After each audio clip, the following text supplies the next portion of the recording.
I'd like to introduce my colleague now, who's a consultant at King's Hospital, who's going to come and describe some of the oral conditions that you would regularly see in the mouth.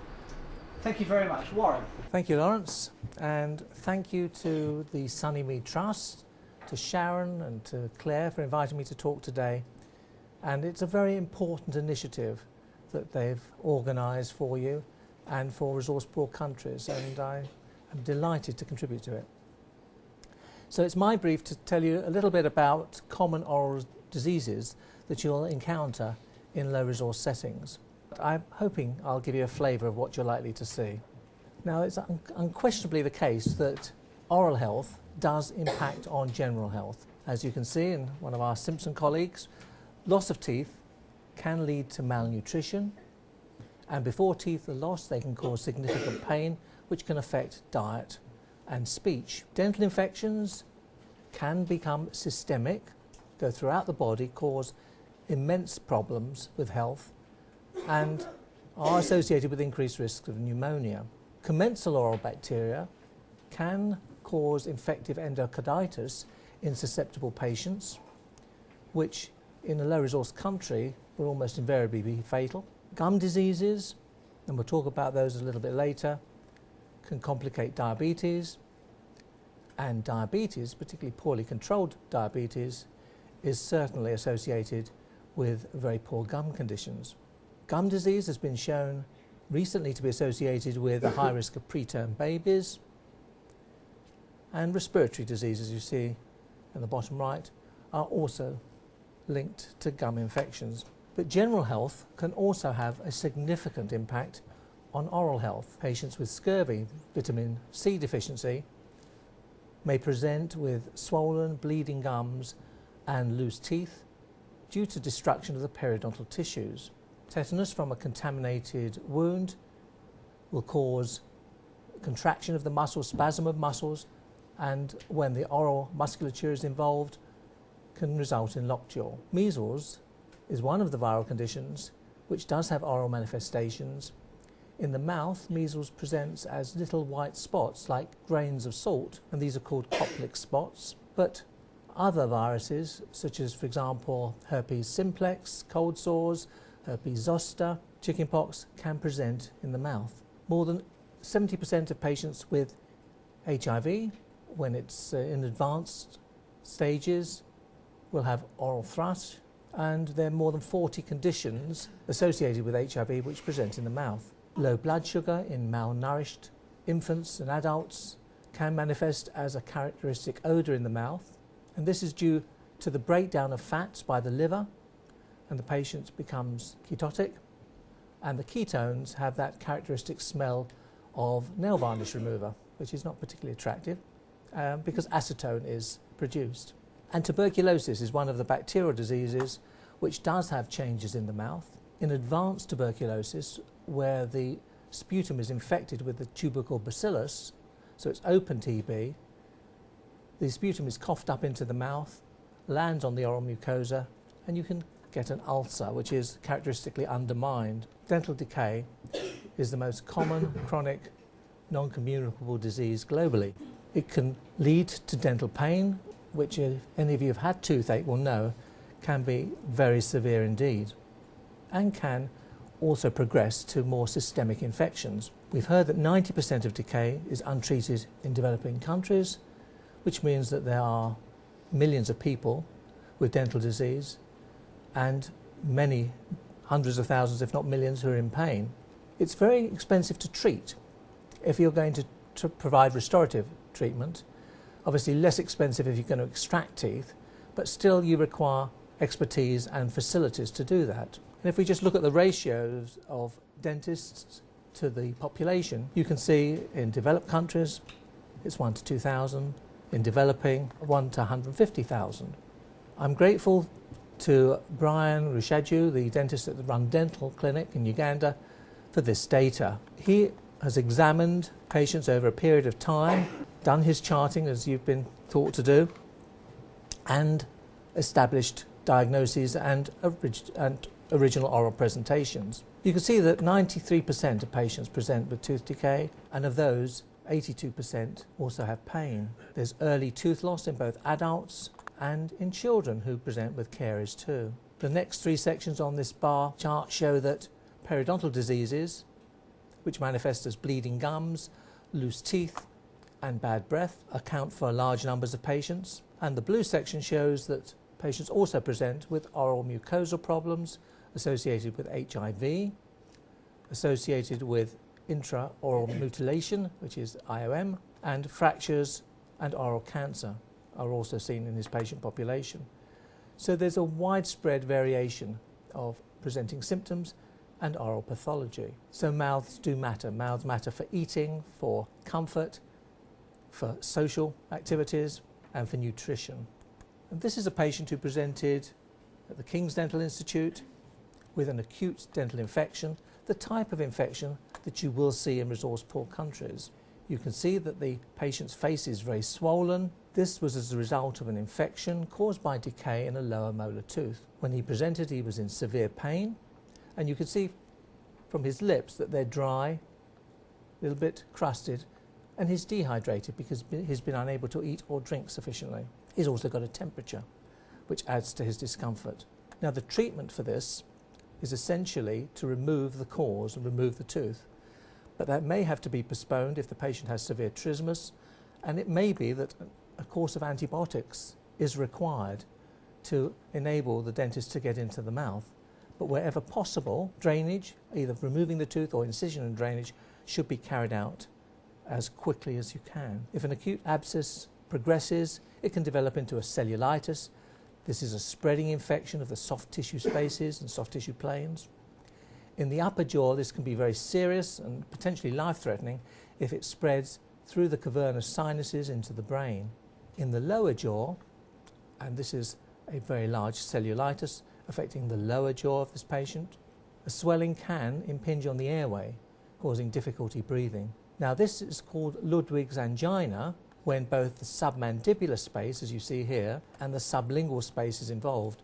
This is the same patient. He has limitation of opening, trismus, so his submandibular space is infected with cellulitis, and the sublingual space is infected as well.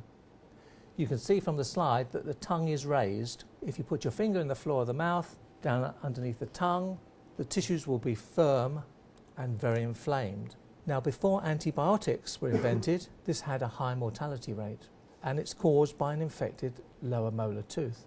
Now, none of you are dentists here, but I'm sure you can all recognise decay in these front teeth. Decay presents initially as changes in the colour of the enamel. There may be white opacities or brown staining, but if it's allowed to progress, eventually it will cavitate. The dentine, which is softer than the enamel, will become grossly decayed and infected, and the enamel will just break off because it's got no support underneath. Now, you've seen some slides of patients with severe infections, with facial swellings. This patient also has an infection. This is a chronic abscess. He doesn't have any acute infections. What was surprising about this patient was that when he came to our clinic, he wasn't in any pain at all. So teeth can have advanced pathology, gross decay, and not be painful. In fact, the reason for him coming was that he was concerned about the appearance of his teeth, which was a fair comment, really. So not every decayed tooth is painful, and pain is not necessarily directly proportionate to the amount of disease. If decay is allowed to progress and persist, or if an infection is carried out inappropriately with poor infection control, a condition called osteomyelitis can develop, which essentially is infection within the bone of the jaw. This is very difficult to treat and can require extensive surgery and many weeks of antibiotics to resolve. We mentioned periodontal diseases, gum infection. This is a very extensive example of gum disease, as you can see, where the gums are very swollen and distorted. When gum disease is allowed to progress, the teeth become mobile due to breakdown of the periodontal ligaments, and the patient has very wobbly teeth, which can exfoliate without any intervention. Now, there are a number of causes of periodontal disease. Poor oral hygiene is a major cause, but also smoking is strongly associated with gum disease. It surprised me when I received these figures to see that the numbers of smokers in the developing world is far higher than in the developed world. Some 80% of smokers now live in the developing world. And you can see in terms of millions, these numbers are thousands, so you're talking about thousands of millions of people worldwide smoke, and we know that smoking is associated with periodontal diseases and of course with oral malignancies. And here we can see an oral malignancy. This is oral cancer, it's squamous cell carcinoma. It's an advanced case and you can see how red and swollen and obviously diseased this tongue is. Now in the early stages of oral cancer, the patient may well be asymptomatic. It usually presents as an ulcer, a little small lesion in the gum or cheek, usually presents as painless. But when it reaches this size or becomes infected, then it becomes painful and certainly impacts on eating and life generally. Now when an oral cancer gets to this stage, of course it is extremely difficult to treat, either surgically or with radiotherapy.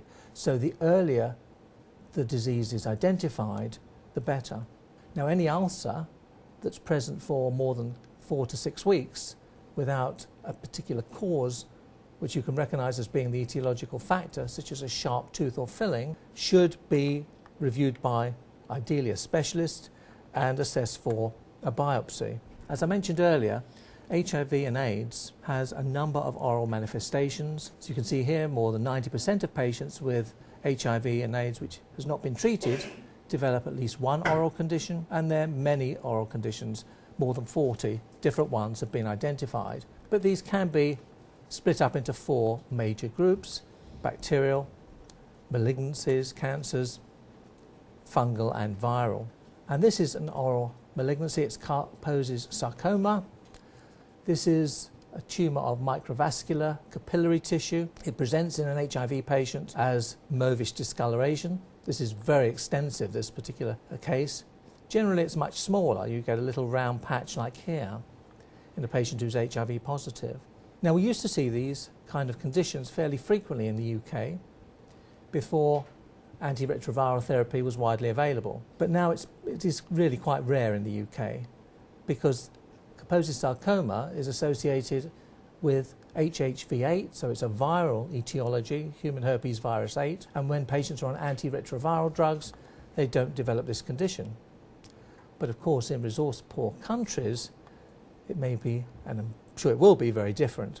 So do look out for changes in the oral cavity in patients who present with mauvish or bluish lesions and who may well be HIV positive. Another viral condition which is also associated with HIV is hairy leukoplakia. This is a firmly adherent white plaque on the side of the tongue. It can't be rubbed off and it's generally asymptomatic, although the tongue will feel rough to the patient, but it doesn't cause any pain. So again, it's something that you may identify in a patient who is unaware of his or her HIV status. The cause of hairy leukoplakia is the Epstein-Barr virus. Now it's not certain whether this is dormant and becomes reactivated or is a new infection, but Epstein-Barr virus is a very ubiquitous virus. It's seen in glandular fever, for example, and it's also seen in non-Hodgkin's lymphoma. Oral candidiasis is caused by a fungal infection, and Candida used to be called the disease of the diseased because it's generally immunosuppressed patients or patients who are seriously ill who develop oral Candida, although it can develop under a denture as well. But if a patient has their own natural dentition and presents with these white plaques, it does show that there is an underlying health problem. Now the difference between Candida and hairy leukoplakia is that this rubs off quite easily and it will leave behind a red inflamed surface, whereas hairy leukoplakia you can't shift with a mirror or a spatula. Lawrence mentioned fluoride in the diet, in the water supply, and when in small quantities, such as 1 part per million, or added to the toothpaste, it is very effective in preventing dental decay. But in high concentrations, and particularly in countries which have a very poor water supply, it can cause discoloration of the teeth. This is called mottling, and it occurs above 2 parts per million. Now, although it's very unsightly, fluorosis is protective against decay, so these teeth, although they're discoloured, are not decay and are very resistant to decay. Finally, infant oral mutilation. This is carried out in some communities by local doctors, or local witch doctors really. They believe that these are worms causing infections, systemic infections, and mutilate the child by removing their deciduous tooth buds. A final slide, a very gruesome slide, I'm afraid, is of cancrum oris or noma. This is an infective condition usually seen in young people, young adults, and is as a result of malnutrition, and because of the malnutrition the patient is immunocompromised, and an oral infection, essentially an anaerobic infection, can progress and erode not only the gums and surrounding bone but also the face and tissues of the skin. As you can imagine, this is extremely difficult to treat in terms of function and cosmetics, but if identified early and antibiotics are available, can be prevented from causing this kind of damage. So that's a very quick whistle-stop tour of a number of oral conditions. Thank you very much. Thank you.